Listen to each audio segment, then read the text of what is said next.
Lucas will never succeed like me. He's the family failure, and everyone here knows it. My brother Daniel raised his champagne glass at our father's retirement party, while 50 relatives nodded in agreement, some even laughing. What none of them knew was that the failure standing in the corner had just closed a deal worth more money than everyone in that room would earn in their combined lifetimes, and in exactly 7 years, my brother would walk into his new office, look up at the building's name etched in gold letters, and realize he'd been working for me all along. Let me tell you how the family disappointment became the man whose shadow my brother now lives in. Growing up in Columbus, Ohio, I was always the other Walker's son. Daniel was 3 years older, and from the moment I could form memories, he made sure I understood the hierarchy. He was the athlete, the scholar, the golden child who made my parents beam with pride at every opportunity.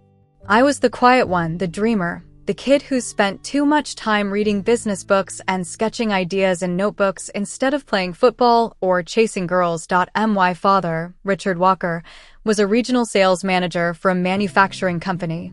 Solid middle class, proud of his work ethic, and absolutely certain that success meant climbing someone else's corporate ladder.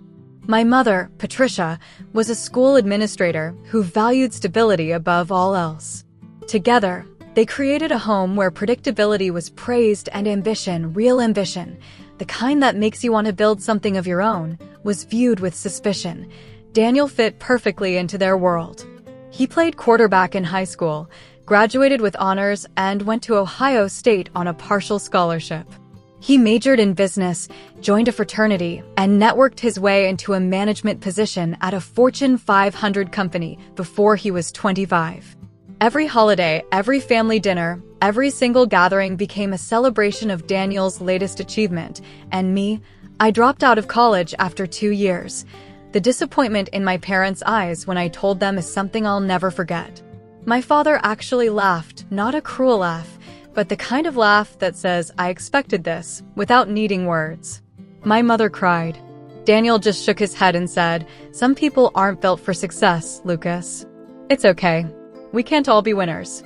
What they didn't understand, what they refused to understand, was that I hadn't dropped out because I was failing. I'd dropped out because I was succeeding. During my sophomore year, I'd built a small software tool to help local restaurants manage their inventory. It was nothing fancy, just a side project I'd coded in my dorm room to make some extra cash. But within 6 months, I had 40 paying customers. Within a year, I had 200. By the time I made the decision to leave school, I was earning more than my father's annual salary, and I was working out of a cramped apartment with 2 friends who believed in what we were building. But I didn't tell my family any of this. Why?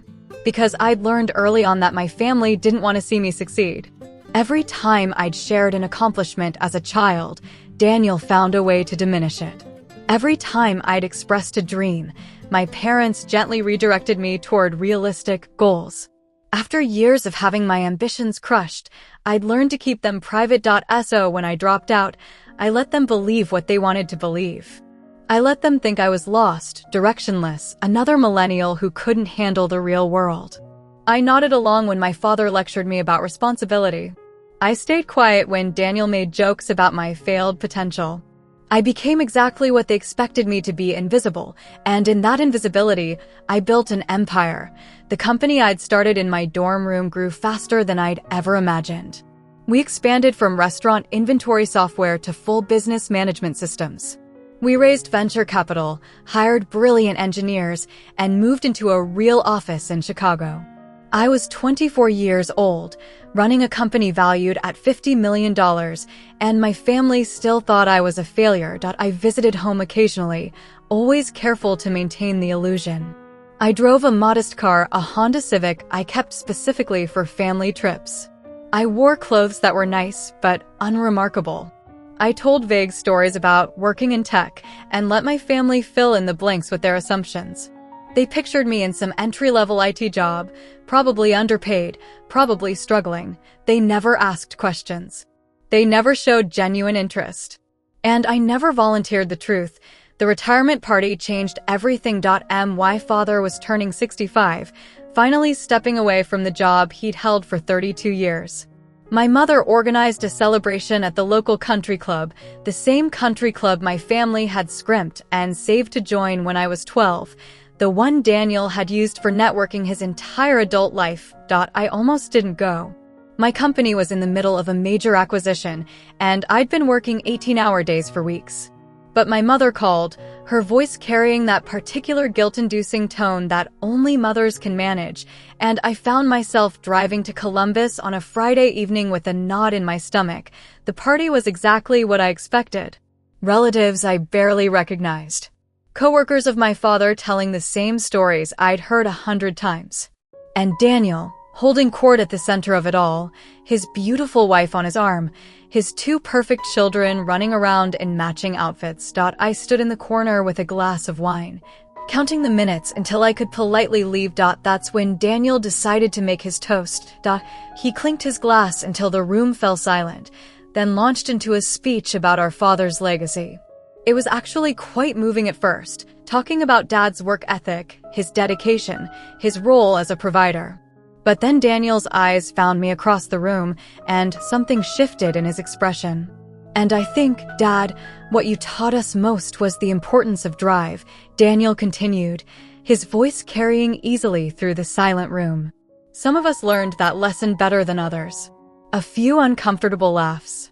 I look at my own career, at everything I've built, and I know it's because of your example. You showed me that success comes from hard work, from commitment, from not giving up when things get tough. He paused, and I knew what was coming. Not everyone in this family inherited that lesson. Lucas, for example, he turned to face me directly, and I felt 50 pairs of eyes follow his gaze. Lucas will never succeed like me. He's the family failure, and everyone here knows it. But that's okay, little brother. Someone has to be the cautionary tale, right? Someone has to show the next generation what happens when you don't apply yourself. Laughter. Actual laughter. My aunt was nodding. My cousins were smirking. Even my mother, my own mother, had a sad smile on her face, the kind you give someone you've already given up on. My father raised his glass. To hard work and success. And to family, even the ones who struggle. Everyone drank.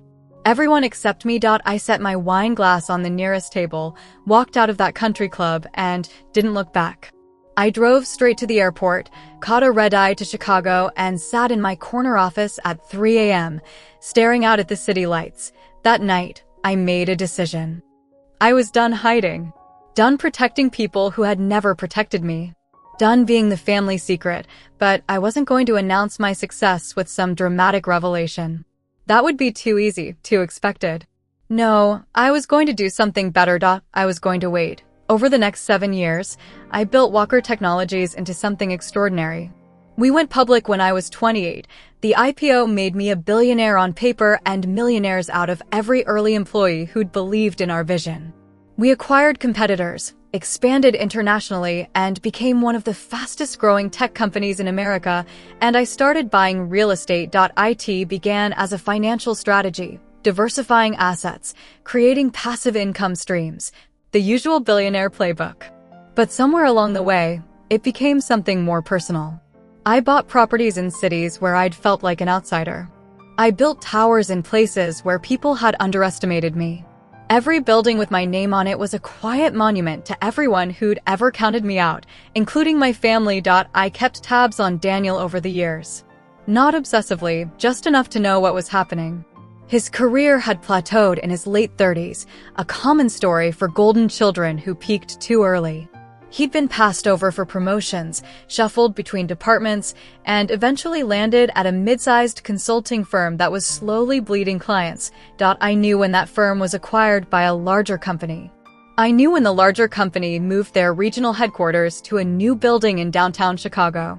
And I knew, because I make it my business to know exactly which building they'd chosen. They'd chosen mine. The Lucas Walker Tower is 47 stories of glass and steel in the heart of Chicago's financial district. I'd built it 3 years earlier, a flagship property in my real estate portfolio. My name is carved in granite above the entrance, etched in gold in the lobby, and printed on every lease agreement in the building. When I learned that Daniel's company was moving their offices to the 32nd floor, I felt something I hadn't expected. Peace. I wasn't happy about his struggles. I'm not that petty. But there was a certain poetic justice in the universe arranging things so perfectly without any intervention from me. I hadn't orchestrated this. I hadn't pulled strings or manipulated outcomes. The simple momentum of my success and his mediocrity had brought us to this moment. All I had to do was show up. I chose Daniel's first day to visit the building. I don't usually do on-site inspections. I have property managers for that. But I made an exception. I put on one of my better suits, grabbed coffee from the lobby cafe, and took the elevator to the management office on the 40th floor. I made sure to say hello to every employee I passed, asked about their weekends, remembered the names of their children. Nice guy, I heard one receptionist whisper to another as I walked by. You'd never know he owns the whole building. That was the reputation I'd cultivated. The billionaire who still remembered what it was like to have nothing. The boss who treated janitors the same as executives. The man who had every reason to be arrogant, but chose kindness instead. I was in the property manager's office, reviewing some routine paperwork. When I saw Daniel through the glass wall. He was being given a tour by someone from his new company's HR department, a young woman with a clipboard who was pointing out the amenities. The gym on the 15th floor. The rooftop garden on 47. The marble fountain in the lobby. I watched my brother nod along, looking impressed, but also slightly uncomfortable. He was wearing a suit that had probably been expensive 5 years ago, and his hair was thinner than I remembered. The confident golden boy from my memories had been replaced by a middle-aged man who looked like he was trying very hard to seem like he belonged. Who owns this building anyway? I heard him ask the HR woman through the glass. This place is incredible. She laughed. Some tech guy. Walker, I think? Lucas Walker. The building's named after him.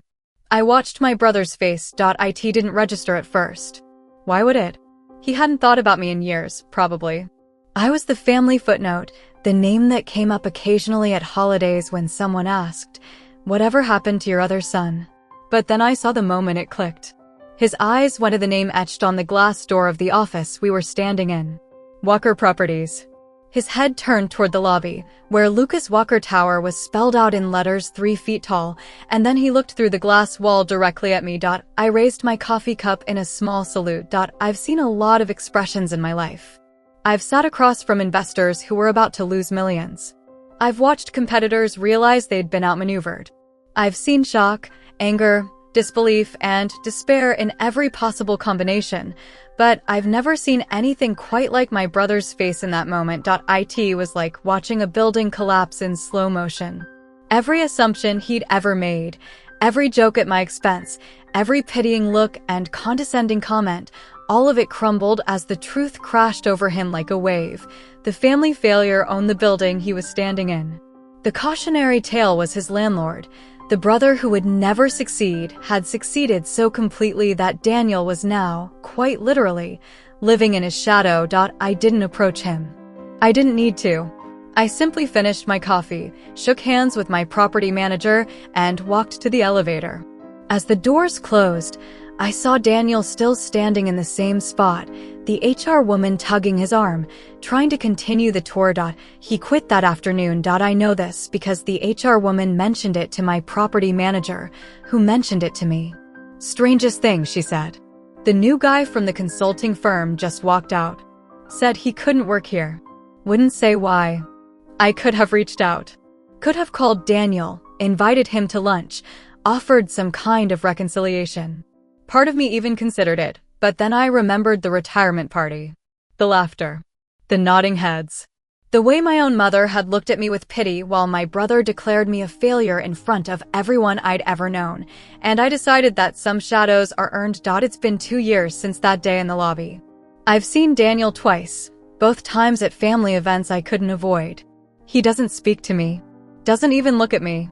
He sits in the corner now, quiet, nursing a drink, while our parents fuss over his children and pretend everything is normal. My mother finally asked me about my work last Christmas. Someone said you have a company in Chicago, she said carefully, like she was afraid of the answer. Something about technology? Something like that, I said. She didn't ask follow-up questions. I didn't volunteer details. Some gaps are too wide to bridge with small talk. My father pulled me aside at the same gathering. He was 72 years old, retired for 7 years, and looking at me like he was seeing me for the first time. "I don't understand," he said quietly. "How did this happen? When did you? Does it matter, Dad?"